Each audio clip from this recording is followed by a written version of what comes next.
All right, let's go around the class. Give us your name and a fun fact about you. I'll go first. My name is Charlos. My favorite color is dandelion. I play guitar and I speak French. Ah, très bien. Okay, well, I'm not like fluent. Right, okay. How about you next? Me? Yeah. You gave me no time to prepare and now every thought has left my mind. All right, just start with your name. So when I said every thought, I meant every thought. Okay. Who knows the answer for question 3? Yo, it's 42. That is correct. Yes, let's go. Yeah, man. Okay, whoa. Sit down. All right. Who knows the thing for the next question? I guess I'll raise my hand. But what if I'm wrong? I will have drawn attention to myself only to show that I'm a dingbat. Hey, Brian, I wasn't raising my hand. Then what are you doing? Deodorant check. Yeah, it's still working. Okay.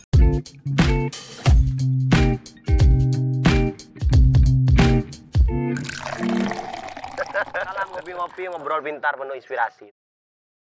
Halo teman-teman, di sini pasti banyak ya dari teman-teman sekalian yang seneng sama Nicholas Saputra, aktor tanah air kita, atau kalau di Hollywood itu George Clooney ya, dimana hampir di setiap penampilan di filmnya itu dia menjadi orang yang cool, yang santai gitu, dan biasanya itu dikejar-kejar cewek gitu kan, karena dia itu mengutamakan kualitas di dalam sosial itu. Jadi meskipun dia nggak terlalu banyak omong dan lain sebagainya, itu tetap saja selalu menjadi idol begitu kan di lingkungannya. Nah teman-teman, akhirnya itu karena beberapa film yang diproduksi dengan aktor-aktor yang cool itu, banyak dari kita itu beranggapan bahwa kayaknya menarik deh kalau jadi introvert gitu kan. Mungkin di sosial itu teman-teman akhirnya agak jaim, atau cara deketin ceweknya itu cool gitu kan, nggak mau casing, tidak mau mengejar cewek, dia mengharap cewek atau cowok yang dia suka itu ngejar dia duluan gitu kan. Nah sebenarnya pada poin itu tidak ada yang keliru sih,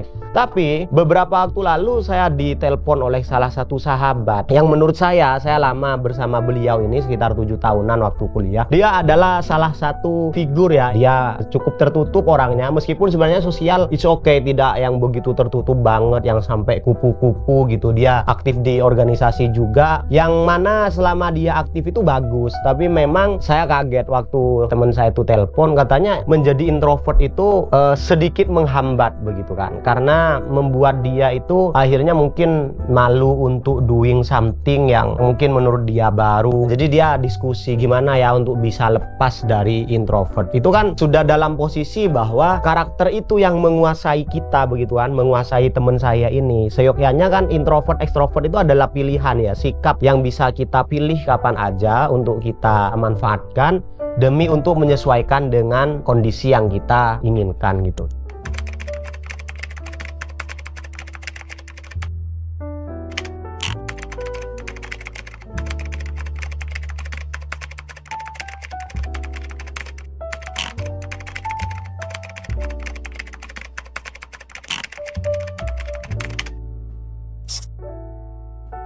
Saya cukup banyak membaca buku tentang personality plus. Bagaimanapun teman-teman tetap perlu diskusi bahwa sebenarnya introvert itu bukan karakter teman-teman, bukan identitas. Jadi tidak ada orang yang oleh Tuhan itu dikasih misalkan, oh ini kamu introvert ya, oh ini kamu ekstrovert. Tidak seperti itu.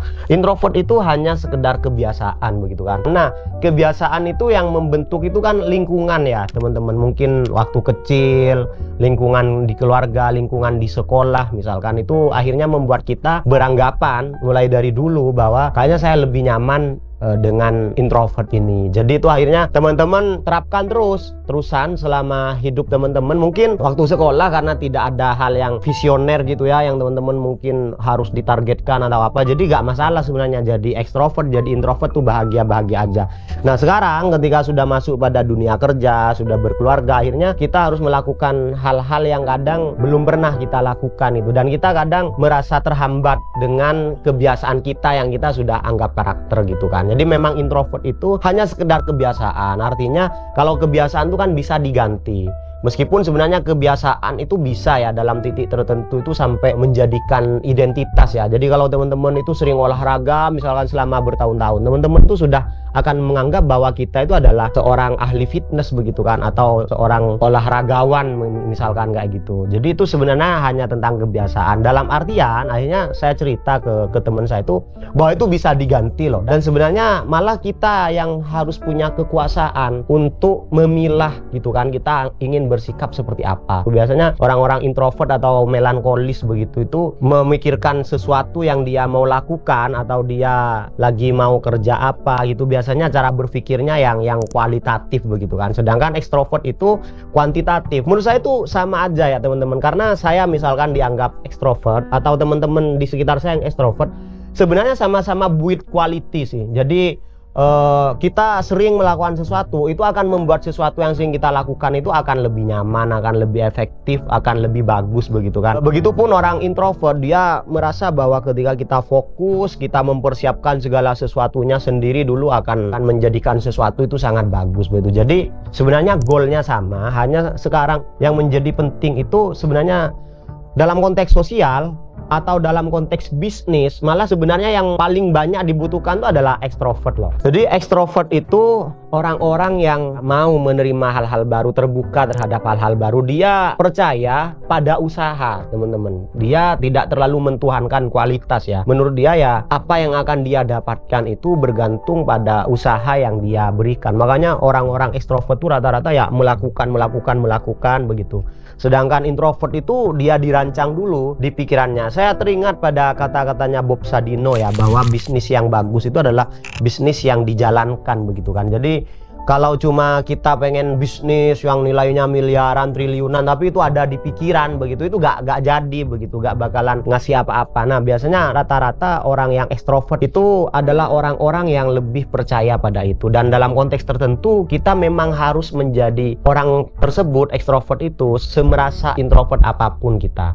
Nah dan lagian di dalam setiap diri kita, kalau teman-teman saya rekomendasikan baca buku Personality Plus ya. Di dalam setiap diri kita itu sebenarnya sudah terkandung loh banyak karakter itu. Kalau di Personality Plus itu ada 4 ya. Jadi sebenarnya introvert dan extrovert itu ada. Karena saya pribadi yang kata teman-teman saya itu extrovert, sebenarnya di sisi-sisi tertentu saya merasa introvert. Atau mungkin sebaliknya ya, orang-orang yang kita anggap introvert itu sebenarnya di sisi tertentu itu ada extrovertnya. Hanya tentang seberapa besar kita memakai karakter ini, seberapa besar kita bersikap dengan cara introvert atau extrovert itu. Jadi untuk teman-teman ini yang selalu memversuskan introvert versus extrovert itu sudah tidak perlu lagi, karena itu ada di teman-teman semua. Malah akan menjadi bahaya kalau teman-teman itu merasa bahwa teman-teman itu 100% introvert. Teman-teman gak bakalan mau melakukan hal-hal yang baru, hal-hal yang di luar perkiraan teman-teman. Itu akan menjadi benalu atau hambatan untuk teman-teman ke depannya ya. Sedangkan yang paling penting dalam kita ke depan, apalagi di dalam pekerjaan atau keluarga, itu kan visi ya. Jadi jangan hanya terlalu mementingkan diri kita gitu kan, atau mengasihani diri ya. Jangan terlalu karena kita takut malu, takut ditolak dan lain sebagainya, itu kan mengasihani diri. Males kayak gitu, itu lagi males kerja, agak kerja, itu kan mengasihani diri. Jangan karena itu kita mengorbankan visi kita, karena di depan itu masih banyak hal yang harus kita gapai begitu. Masih banyak hal yang harus kita usahakan ekstra tanpa harus memikirkan ini akan membuat kita malu apa enggak, nyaman apa enggak, atau efektif apa enggak, tanpa harus terlalu memusingkan dengan hal itu. Jadi kita fokus pada visi, bagaimana kita bisa mewujudkan dalam step by stepnya visi yang kita ingin capai ke depan. Terutama karena sekarang kan sudah zamannya ya, misalkan seperti digital marketing, seperti marketplace, YouTube, ini semuanya. Dan kalau orang-orang yang beranggapan dirinya introvert 100% gak bakalan pernah mau gitu, meskipun ada mentoring dan lain sebagainya, itu akan kesulitan. Maka untuk teman-teman saya dan teman-teman yang nonton ini, introvert dan extrovert itu teman-teman bisa menentukan. Teman-teman bisa melakukannya setiap hari, itu bergantian, atau dalam satu hari itu bisa, ini itu bisa saja. Itu tergantung bagaimana teman-teman bisa membutuhkannya yang mana. Jadi sekarang itu bukan sikap itu yang mengendalikan kita, tapi kita yang mengendalikan harus memilih sikap yang mana. Kalau dalam film Divergent, kalau tidak salah Pak Insurgent ya, itu memberikan kita gambaran yang bagus banget tentang golongan-golongan manusia gitu kan. Saat manusia ditipe-tipekan, dikotak-kotakan, yang ini gak boleh ke sini, yang ini gak boleh ke sini. Itu film Divergent tuh memberikan gambaran banget bahwa kita itu bisa merasai semuanya, bisa mengalami semua karakter yang kita pengen gitu. Maka kita yang mengendalikan itu. Sebenarnya dua-duanya itu sama-sama punya kelebihan ya, dan sama-sama ada contoh suksesnya.